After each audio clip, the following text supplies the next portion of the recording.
Hey, good afternoon, everyone. This is Matt with Walking the Financial Highline with Highline Financial Coaching. Today, we are excited. It's summertime. Things are warming up. Kids are out of school. Things are getting crazy. If they're anything like my house, my kids are up at a camp. Two of my boys are up at a camp this week. My daughter's got her dance. My oldest is working, so there's a lot going on. So today, what we want to do is we want to talk about some of the things that you can cut, some of the expenses you can cut during the summer, so that you can free up some of that income for the things you want to do that you regularly don't do during the school year or during the rest of the year. So we're going to go over some of the top 5 tips on cutting back during the summer, so that you have that extra income to take the kids or do other activities, go on vacation, do those things. So the first one is you want to start looking at your utilities and if there's ways that you can cut back on your utilities. Now, I live in Utah. During the summer, it gets very, very hot, so our air conditioning is running quite a bit. So we try to find ways to cut back on the air conditioning. Luckily, most of the summer, the nights are cooler, so that helps keep things cool, but they've got the programmable thermostats out there. And those help significantly to adjust when you're coming home or not. I know in my house, I try to keep the temperature a little higher, just because when I do let it drop too much, it takes forever for the air conditioner to get it back to where it was. So also check your windows. You can also put blinds up. Some of those sit thicker. A lot of times those are inexpensive to put curtains up, those blackout curtains that help keep the sun out. We have a south-facing house, and the sun comes right through the back windows, so we have those curtains up to help limit the amount of sun coming in and keeps that down.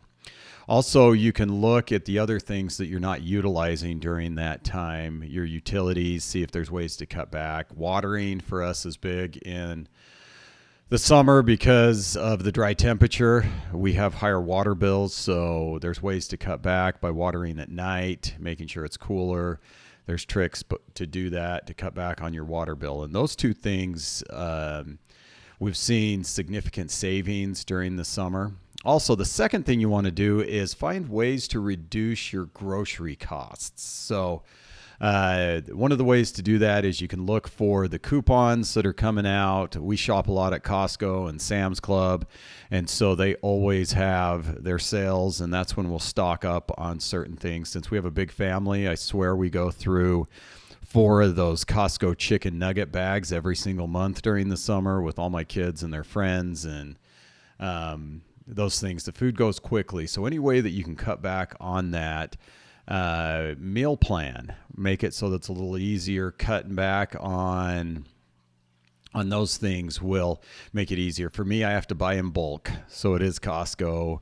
Buying in bulk on certain items is more beneficial for us, but don't be tricked when you go into some of those stores. There's certain items that are much more expensive there than they would cost at your local grocery store or somewhere else. So just be aware of what you're spending for your groceries and try to cut that back as much as possible. Now, you are going to see an increase during the summer for food if you've got kids at home, just because they're in and out eating a lot more. And if they're like mine, we've got a lot of boys coming through the house that are growing, and they can scarf down quite a bit. So also, limit the entertainment expenses. This is one I would look at your subscriptions. A lot of people have switched their TV to subscriptions. The only downfall to that is you're probably spending more than you would on cable.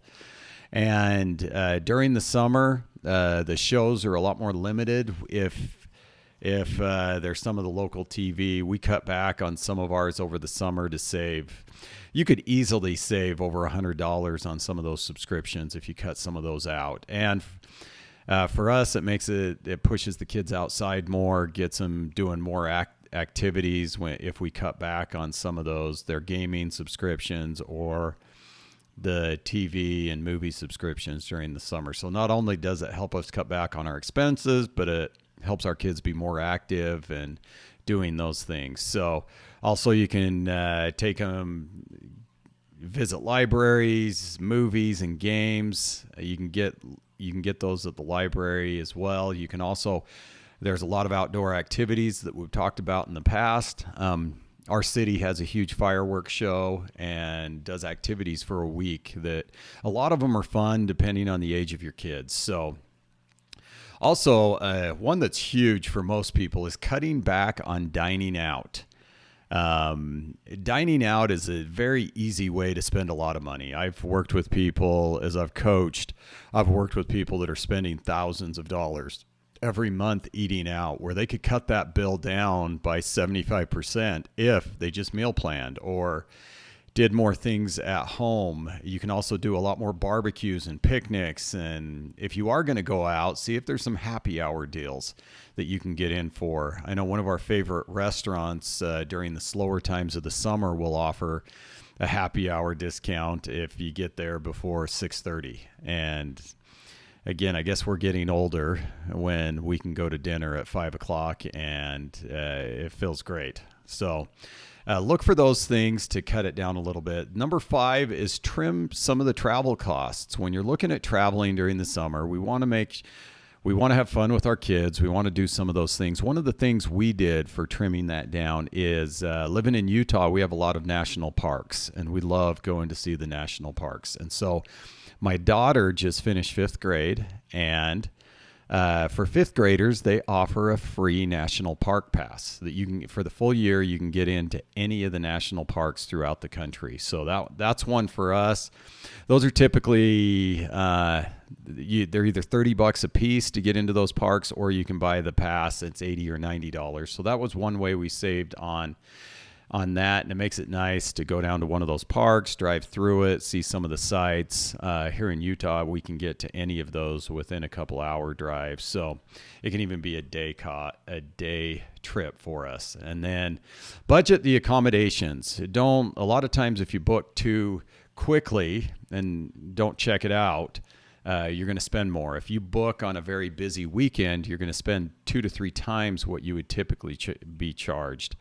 I do a bike race every September, and if you're looking to get into Jackson Hole that weekend, you're going to spend 4 to 5 times what a typical hotel would cost. So on something like that, you pick a different weekend, make it fit you and your family's needs. So hopefully these things help. Try to find, there may be other things that you can cut out during the summer that you typically use during the rest of the year. Be enthusiastic and engaging with your family. A lot of them are not going to want to cut some of these things. I know with my kids, they think they need them until we eliminate them. And enjoy it. It's a good time. Summer is a great time for our kids. They're out. We're able to be outdoors more. I have another friend that tries to complete 1,000 hours outdoor every single summer with her kids and does a very, very good job with that. So enjoy your summer. I hope you guys all have a great summer and enjoy it with your family and friends. This is Matt with Walking the Financial Highline with Highline Financial Coaching. Have a great summer.